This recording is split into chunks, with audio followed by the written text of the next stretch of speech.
The following content is provided under a Creative Commons license. Your support will help MIT OpenCourseware continue to offer high-quality educational resources for free. To make a donation or to view additional materials from hundreds of MIT courses, visit MIT OpenCourseware at ocw.mit.edu. One correction from last time.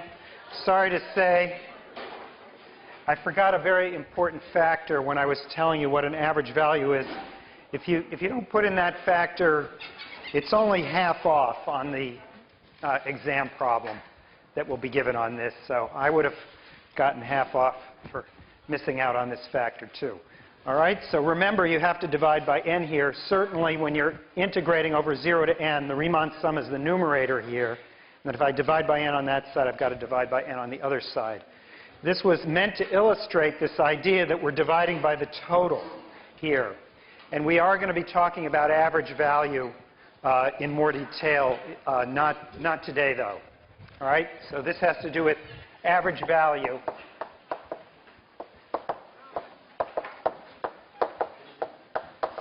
And we'll discuss it in considerable detail in a couple of days, I guess. All right. Now, today I want to continue. I didn't have time to finish my discussion of the fundamental theorem of calculus 2. And anyway, it's very important to write it down on the board twice, because you want to see it at least twice, many more times as well. So let's just remind you, the second version of the fundamental theorem of calculus says the following. It says that the derivative of an integral gives you the function back again. So here's the theorem. And the way I'd like to use it today, I started this discussion last time, but we didn't get into it. And this is something that's on your problem set, along with several other examples, is that we can use this to solve differential equations. And in particular, for example, we can solve the equation y prime is equal to 1 over x with this formula, namely using an integral. L of x is the integral from 1 to x of dt over t. The function f of t is just 1 over t. Now, that formula can be taken to be the starting place for the derivation of all of the properties of the logarithm function. So what we're going to do right now is we're going to take this to be the definition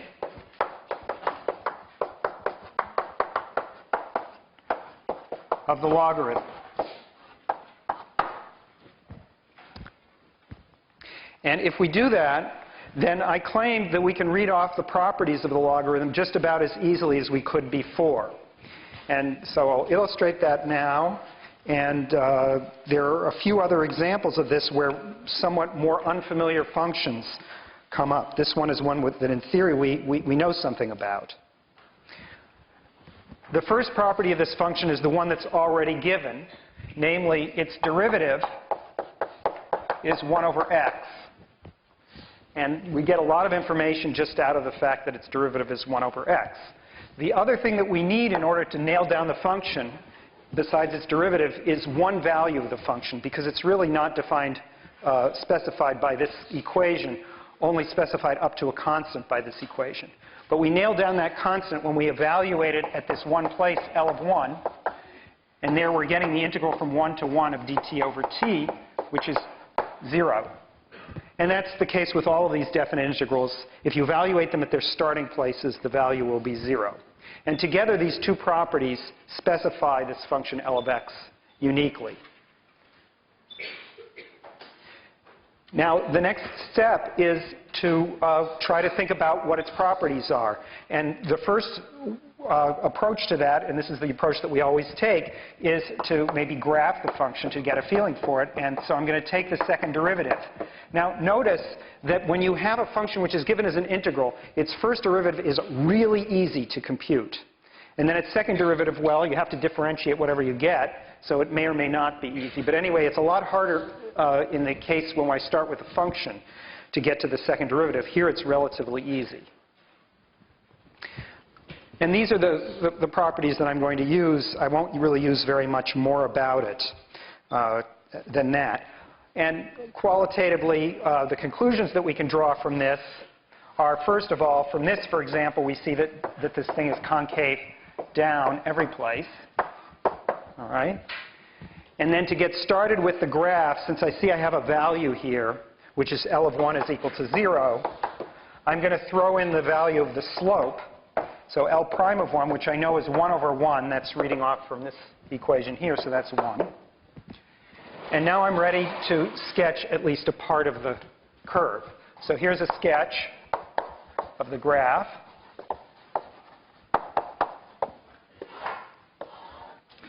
Here's the point 1, 0, that is x equals 1, y equals 0. And the tangent line, I know, has slope 1. And the curve is concave down, so it's going to look something like this.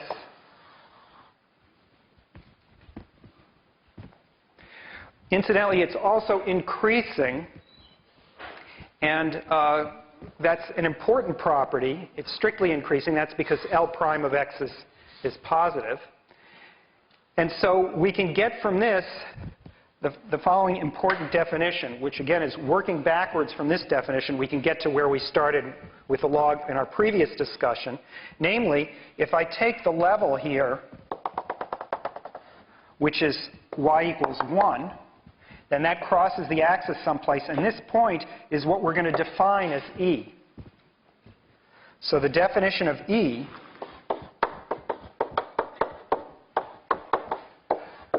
is that it's the value such that L of E is equal to 1.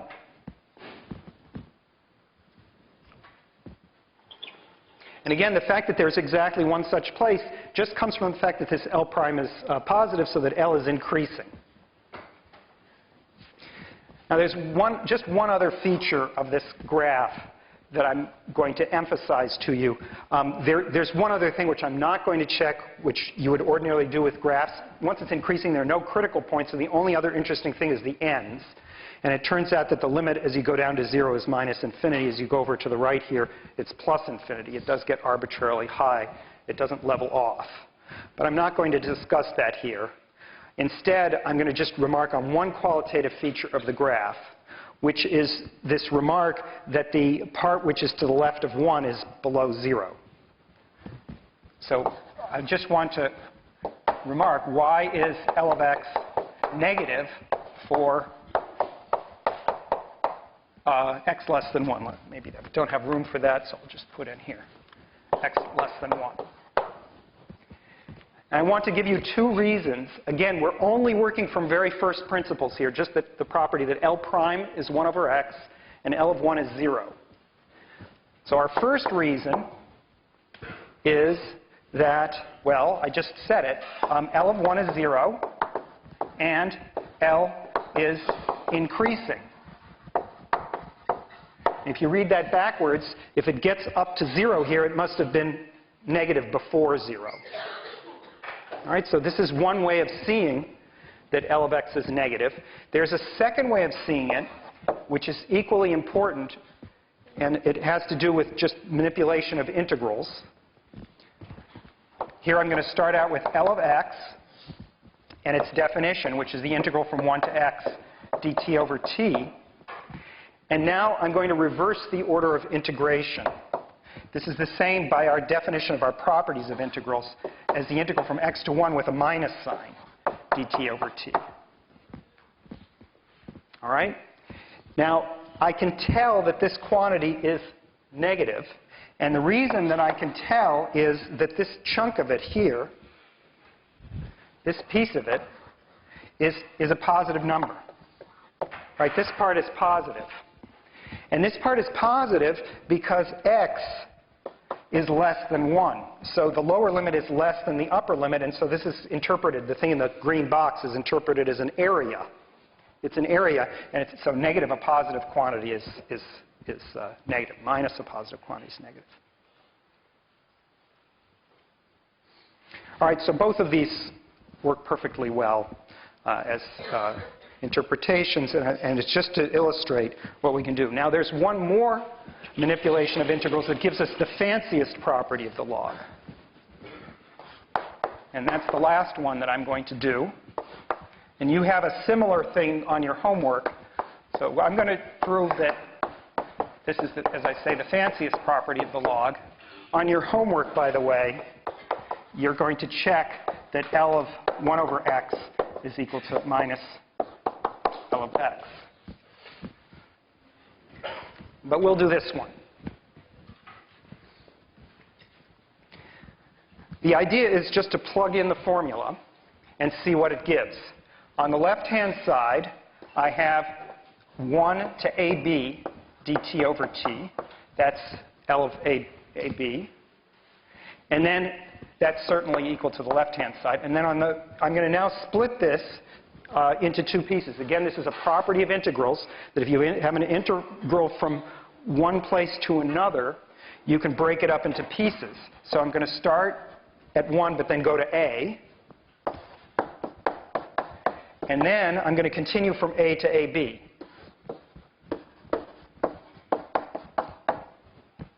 So this is the question that we have. We haven't proved this. Well, no, this one is actually true. If we want this to be true, we know by definition L of AB is this. We know, we can see it, that L of A is this. So the question that that this boils down to is we want to know that these two things are equal. We want to know that L of B is that other integral there.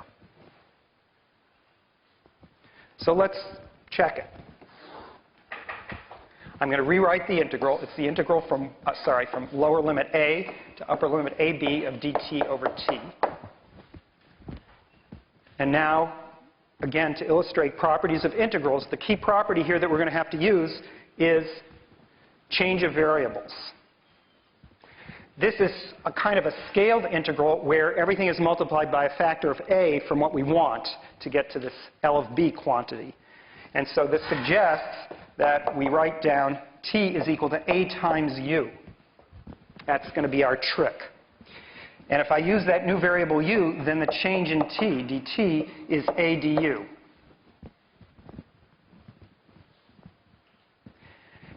And as a result, I can write this as equal to an integral from, let's see, dt is a du, and t is au. So I've now substituted in for the integrand. But on top of this, with definite integrals, we also have to check the limits. And the limits work out as follows. When t is equal to a, that's the lower limit. Let's just take a look. T is equal to a times u. So that means that u is equal to what? It's 1. Because a times 1 is a. All right, so t equals a. This is if and only if.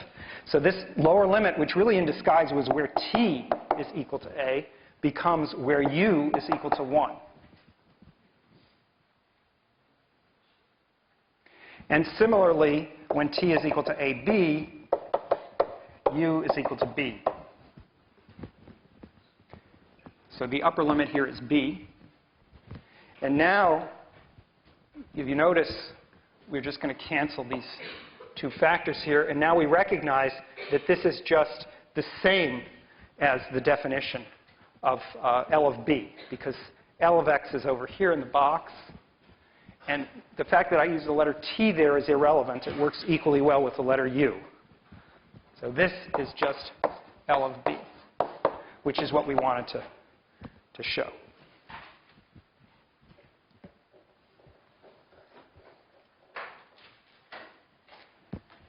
All right, so that's an example, and you have one on your homework, which is a little similar.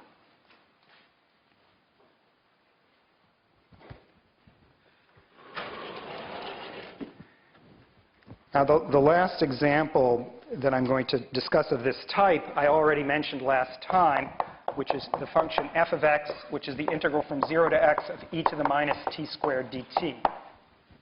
This one is even more exotic because, unlike the logarithm, it's a new function. It really is not any function that you can express in terms of the functions that we know already. And the approach always to these new functions is to think of what their properties are. And the way we think of functions in order to understand them is to maybe sketch them. And so I'm going to do exactly the same thing I did over here. So what is it that I can get out of this? Well, immediately I can figure out what the derivative is. I read it off from the fundamental theorem. It's this. I also can figure out the value at the starting place. In this case, the starting place is 0, and the value is 0. And I should check the second derivative, which is also not so difficult to compute. The second derivative is minus 2x e to the minus x squared. And so now I can see that this function is increasing because this derivative is positive. It's always increasing. And it's going to be concave down when x is positive and concave up when x is negative, because there's a minus sign here. So the sign is negative, right? This is less than 0 when x is positive and greater than 0 when x is negative.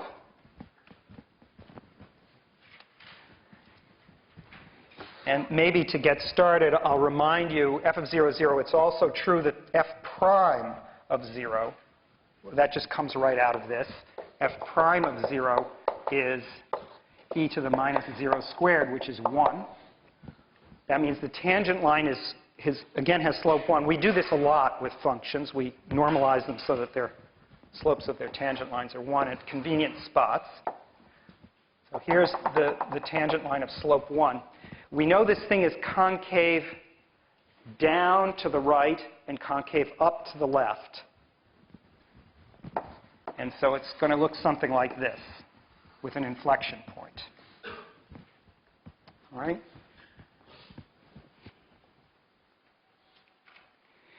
Now, I want to make one more remark about this function, or maybe two more remarks about this function before we go on. Really, you want to know this graph as well as possible. And so there are just a couple of more features. And one is enormously helpful because it cuts in half all of the work that you have. And that is the property that turns out that this function is odd. Namely, f of minus x is equal to minus f of x. That's what's known as an odd function. Now, the reason why it's odd is that it's the antiderivative of something that's even. This function in here is even, and we nailed it down so that it was 0 at 0. Another way of interpreting that, and let me show it to you underneath, is the following. When we look at its derivative, of course, is the function e to the minus x squared. So that's this shape here, all right? And you can see the slope is 0, but fairly close to 0, but positive along here. This is its steepest point. This is the highest point here. And then it's leveling off again. The slope is going down, always positive. This is the graph of f prime equals e to the minus x squared. Now, the interpretation of the function that's up above is that the value here is the area from 0 to x. So this is area f of x. Maybe I'll color it in, decorate it a little bit. So this area here is f of x.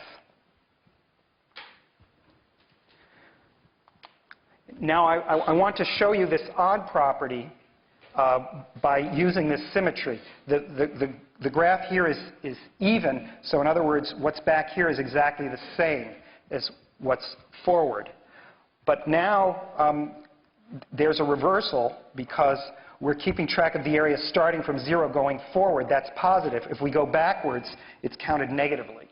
So if we went backwards to minus x, we'd get exactly the same as that green patch over there. We'd get a red patch over here, but it would be counted negatively. All right, and that's the property that it's odd. You can also check this by properties of integrals directly. That would be just like this process here. All right, so it's completely analogous to checking this formula over there. All right, so that's one of the comments I wanted to make about this. And why does this save us a lot of time if we know this is odd? Well, we know that the shape of this branch is exactly the reverse, or the reflection, if you like, of the shape of this one. What we want to do is flip it under the axis and then reflect it over that way.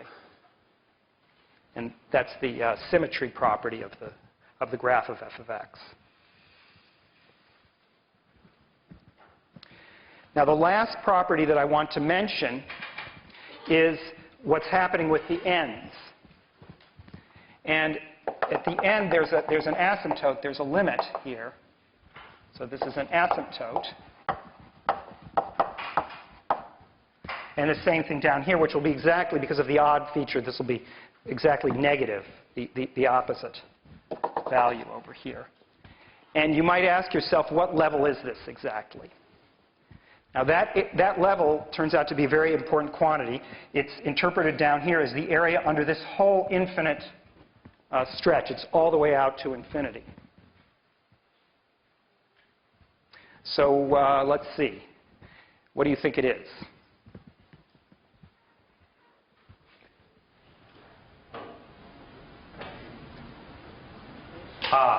You're all clueless. Well, maybe not all of you. You're just afraid to say. So it's obvious. It's square root of pi over 2. That was right on the tip of your tongue, wasn't it? Right. So this is actually very unobvious, but it's a very important quantity. And it's an amazing fact that this thing approaches this number. And it's something that people worried about for many years before actually nailing down. And so what I just claimed here is that the limit as x approaches infinity of f of x is equal to the square root of pi over 2. And similarly, if you do it to minus infinity, you'll get minus square root of pi over 2. And for this reason, people introduce a new function because they like the number 1. And this function is ERF, short for error function. And it's 2 over the square root of pi times the integral from 0 to x e to the minus t squared dt. In other words, it's just our previous function multiplied by 2 over the square root of pi. And that's a function which gets tabulated quite a lot. You'll see it on the internet everywhere, and it's a very important function. There are other normalizations that are used, and the discussions of the other normalizations are in your problems. This is one of them, and another one is in your exercises, the standard normal distribution. Now, there are tons of functions like this, which are new functions that we can get at once we have the tool of integrals. And I'll write down just one or two more, just so that you'll see the variety.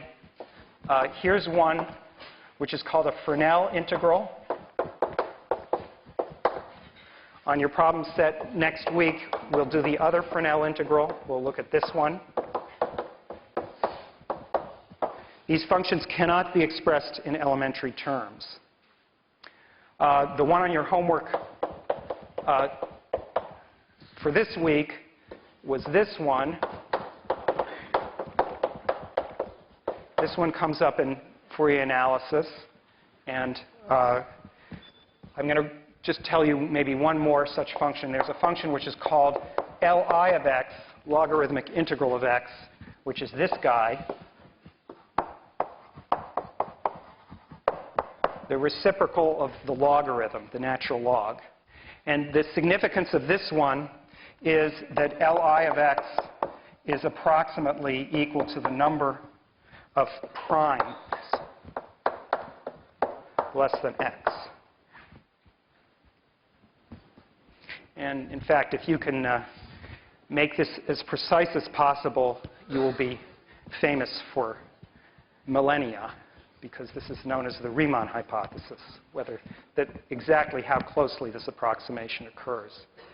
But it's a hard problem. And already a century ago, the prime number theorem, which established this connection, was extremely important progress in math. Yeah, question? Is this stuff you're supposed to understand? That's a good question. I love that question.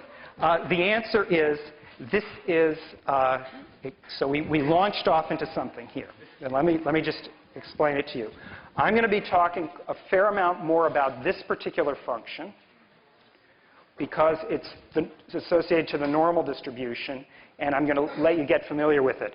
What I'm doing here is purely cultural. Well, after this panel, what I'm doing is purely cultural, just saying there's a lot of other beasts out there in the world. All right? And one of them is called C of S, S of S. So we'll have just a very passing familiarity with one or two of these functions. But there are literally dozens and dozens of them. The only thing that you'll need to do with such functions is things like understanding the derivative, the second derivative, and tracking what the function does, sketching the same way you did with any other tool. So we're going to do this type of thing with these functions. And, you know, I'll have to lead you through it. If I wanted to ask you a question about one of these functions, I have to tell you exactly what I'm aiming for. Yeah, another question. Yeah, I did. I called these guys Fresnel integrals. Sorry. The guy's name is Fresnel.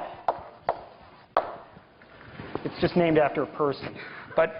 And this one, Li's logarithmic integral, it's not named after a person. Logarithm is not somebody's name. So look. In fact, this will be mentioned also on a problem set, but I don't expect you to remember these names in particular. That you definitely don't want to try to remember. Yes, another question. The question is, will we prove this limit? And the answer is yes, if we have time. It'll be in about a week or so. We're not going to do it now. It takes us quite a bit of work to do it. Okay. Now, I'm going to change gears now. I'm going to shift gears.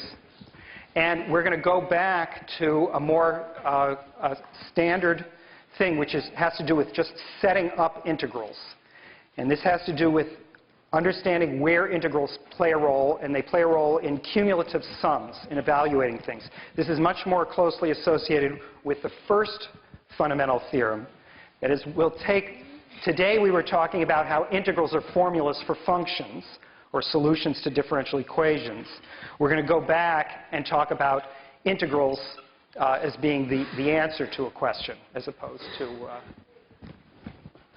what we've done now. So in other words, in the first example, most of the examples for now are going to be taken from geometry. Later on, we'll get to probability. And the first topic is just areas between curves.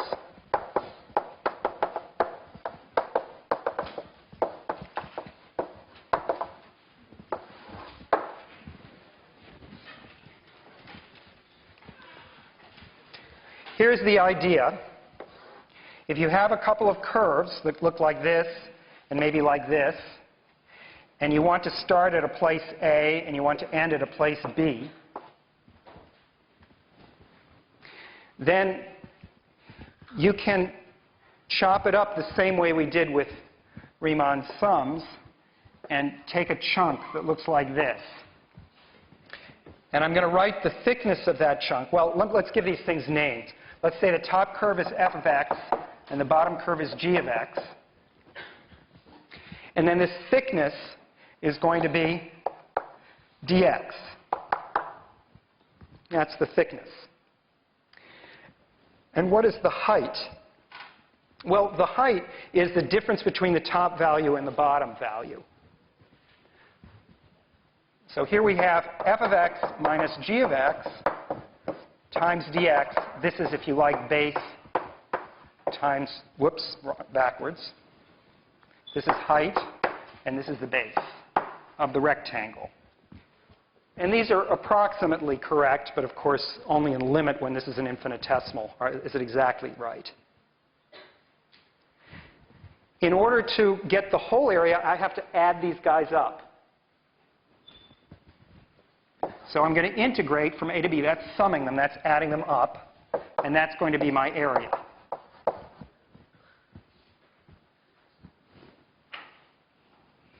So that's the story here.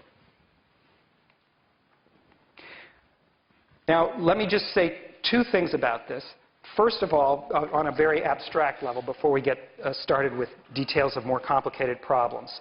The first one is that every problem that I'm going to be talking about from now on for several days involves the following collection of the following goals. I want to identify something to integrate that's called an integrand.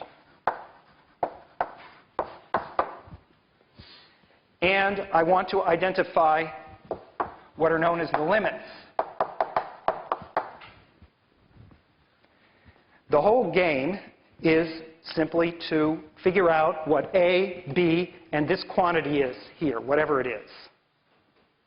And the minute we have that, we can calculate the integral if we like. We have numerical procedures, or maybe we have analytic procedures, but anyway, we can get at the integral. The goal here is to set them up. And in order to set them up, you must know these three things: the lower limit, the upper limit, and what we're integrating. If you leave one of these out, it's like the following thing. I ask you what the area of this region is. If I left out this end, how could I possibly know? I don't even know where it starts, so how can I figure out what this area is if I haven't identified what the left side is? I can't leave out the bottom. It's sitting here in this formula because I need to know where it is, and I need to know the top, and I need to know this side. Those are the four sides of the figure. If I don't incorporate them into the information, I'll never get anything out. So I need to know everything. And I need to know exactly those things in order to have a formula for the area. Now, when this gets carried out in practice, as we will do now in our first example, it's more complicated than it looks. So here's our first example. Find the area between x equals y squared and y equals x minus 2. Right? This is our first example. Let me make sure that I chose the example that I wanted to. Yeah. Now,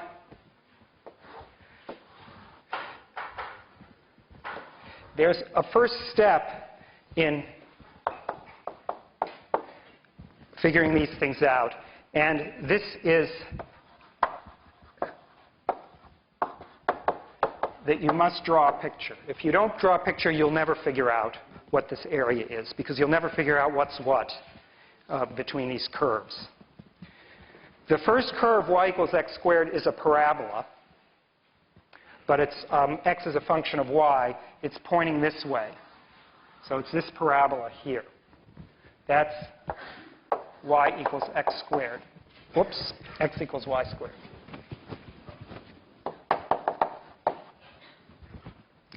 The second curve is a line of straight line of slope 1, starting at x equals 2, y equals 0. It goes through this place here, which is 2 over, and it has slope 1. So it does this. And this shape in here is what we mean by the area between the curves. Now that we see what it is, we have a better idea of what our goal is. If you haven't drawn it, you have no hope.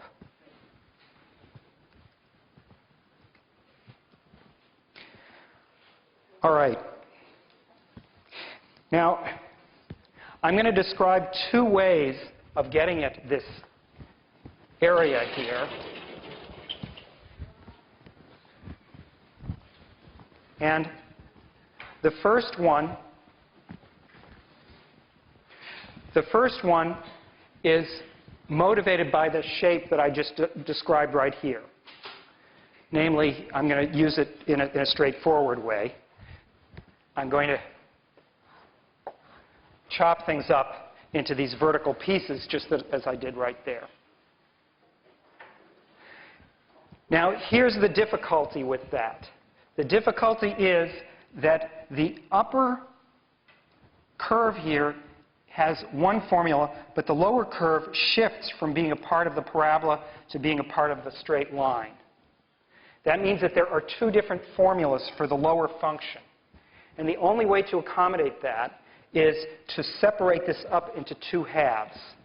Separate it out into two halves. I'm going to have to divide it right here.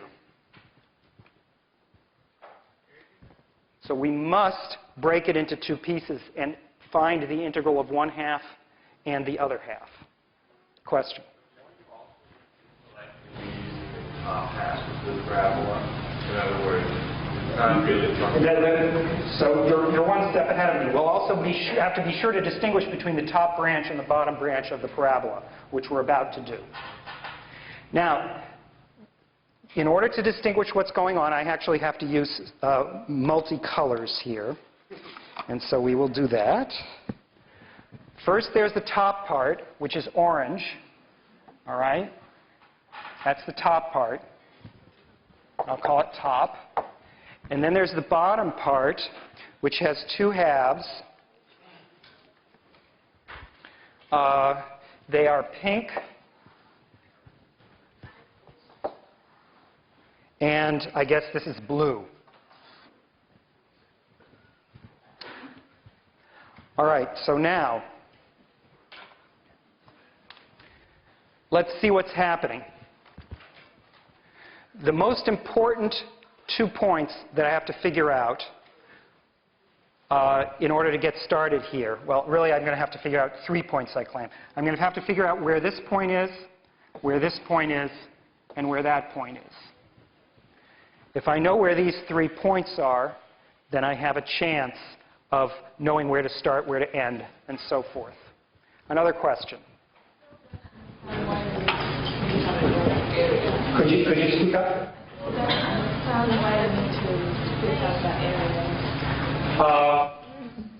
The question is, why do we need to split up the area? And I think in order to answer that question further, I'm going to have to go into the details of the method, and then you'll see where it's necessary. All right? So the first step is that I'm going to figure out what these 3 points are. This one is kind of easy. It's the point 0, 0. This point down here and this point up here are intersections of the 2 curves.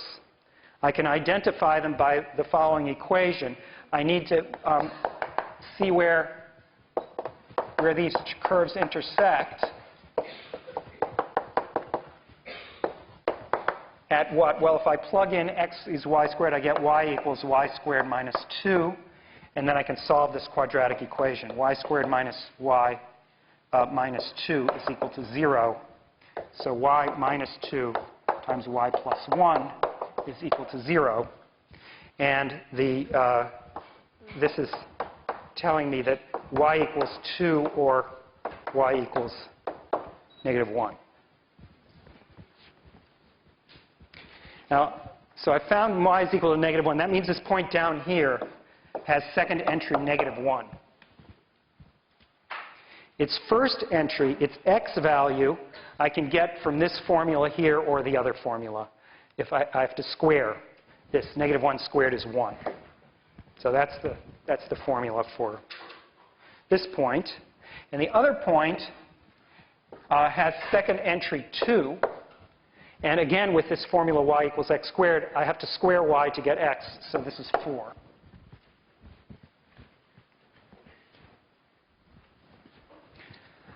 All right, now I claim I have enough data to get started, but maybe I'll identify one more thing.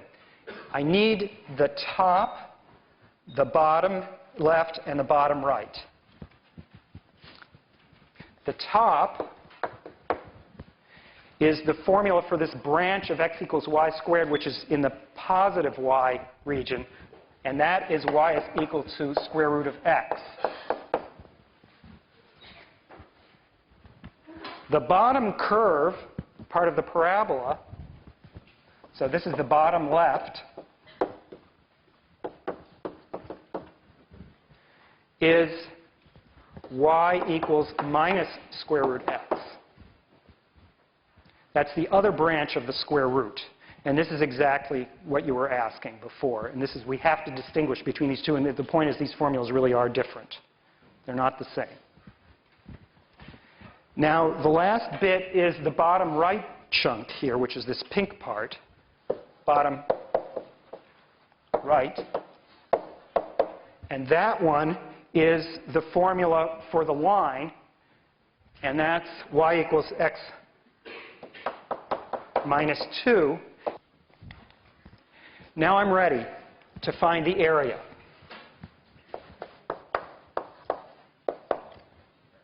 It's going to be in two chunks. This is the left part plus the right part. And the left part, and I want to set it up as an integral. I want there to be a dx. And here I want to set up an integral, and I want it to be dx. I need to figure out what the range of x is. So first I'm going to, whoa, let's leave ourselves a little more room than that. Uh-oh.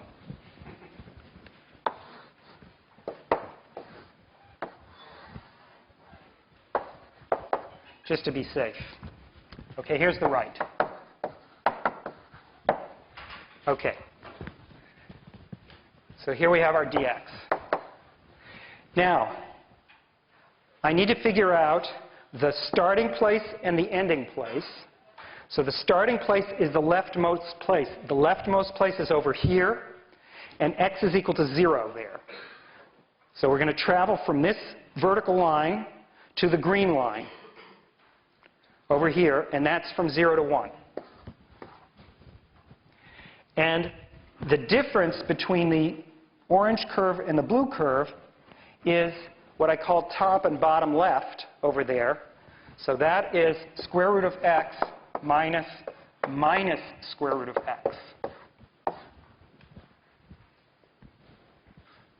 Again, this is what I called top, and this was bottom, but only the left.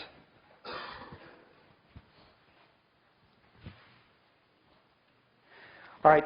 I claim that's giving me the left half of this, the left section of this diagram. Now I'm going to do the right section of the diagram. I start at 1. The lower limit is 1. And I go all the way to this point here, which is the last bit. And that's going to be x equals 4. The upper limit here is 4. And now I have to take the difference between the top and the bottom again. The top is square root of x all over again, but the bottom has changed. The bottom is now the quantity x minus 2. Please don't forget your parenthesis. There's going to be minus signs and cancellations.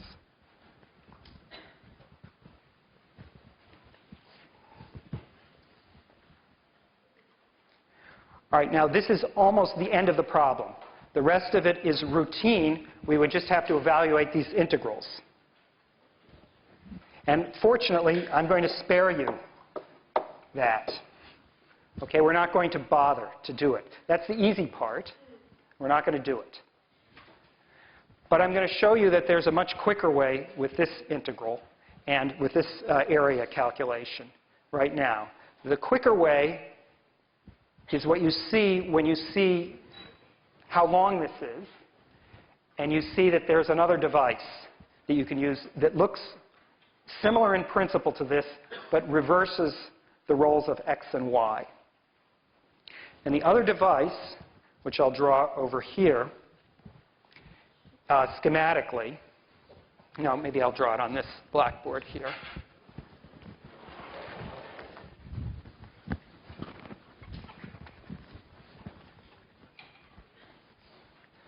So method 2,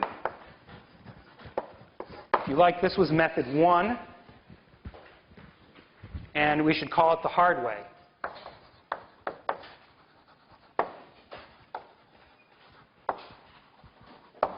Method 2, which is better in this case, is to use horizontal slices.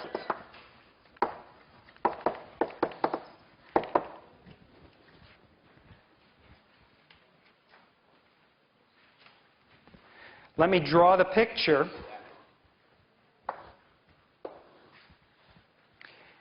At least schematically, here's our picture that we had before. And now, instead of slicing it vertically, I'm going to slice it horizontally, like this. Now, the dimensions have different names, but the principle is similar. The width we now call dy, because it's the change in y. And this distance here, from the left end to the right end, we have to figure out what the formulas for those things are. So on the left, maybe I'll draw them color-coded again. So here's a left, and whoops, orange is right, I guess. So here we go. So we have the left, which is this green, is x equals y squared, and the right, which is orange, is y equals x minus 2. And now, in order to use this, it's going to turn out that we want to write x as we want to reverse roles, so we want to write this as x as a function of y. So we'll use it in this form.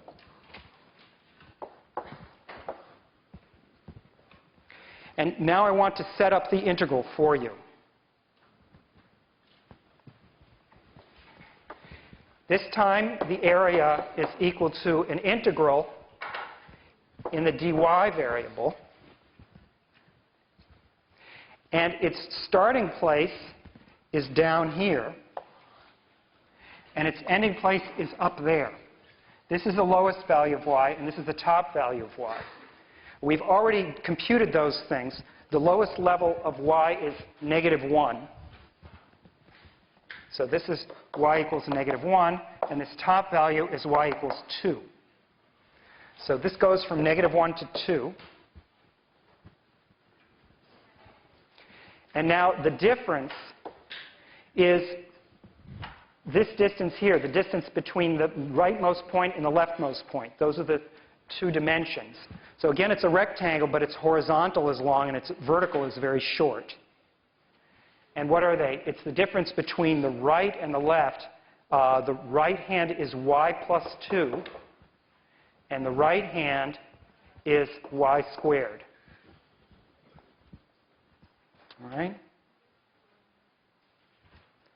So this is the formula.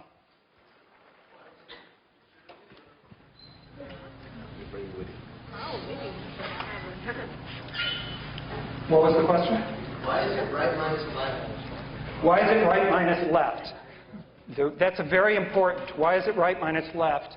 And that's actually the point that I was about to make, which is this, that y plus 2, which is the right, is bigger than y squared, which is the left. So that means that y plus 2 minus y squared is positive. If you do it backwards, you'll always get a negative number, and you'll always get the wrong answer. Right? So this is the right-hand end minus the left-hand end gives you a positive number. And it's not obvious, actually, where you are. There's another double check, by the way. When you look at this quantity, you see that the ends pinch. And that's exactly the crossover points. That is, when y is equal to -1, y plus 2 minus y squared is equal to 0. And when y is equal to 2, y plus 2 minus y squared is equal to 0. And that's not an accident. That's exactly the geometry of the shape that we picked out there. So this is a technique. Now this is a much more routine integral. I'm not going to carry it out. I'll just do one last step, which is that this is y squared over 2 plus 2y minus y cubed over 3, evaluated at minus 1 and 2, which, if you work it out, is 9/2. So we're done for today, and tomorrow we'll do more volumes, more things, including 3 dimensions.